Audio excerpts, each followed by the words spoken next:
Hello, everyone. I hope you are doing well, and if not, you are at least learning something from life. In today's video, we will resolve the issue with MSI App Player, Hyper-V Inaccessible. Would you like to grant permissions to the current user to use Hyper-V? A restart will be required. Now, there's two options: exit and grant and restart. So, when you click on the grant and restart now, the issue is that when you click on grant and restart, you still face the same issue on the next board. So here's a quick solution for this. Follow this video and don't forget to subscribe if this is helpful for you.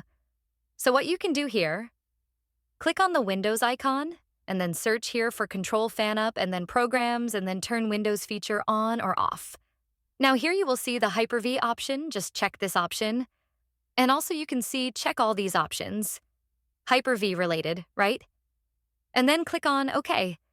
Now searching for the required files, and after searching it will apply changes. And after this, you need to restart your PC. So your problem should be fixed 100%. So let me restart my PC first. Okay?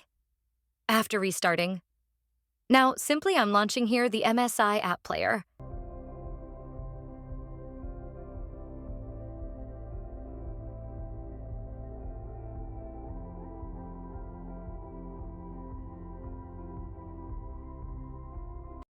That's it now. A quick request, as you know we are working on the solutions to the problem you guys are facing.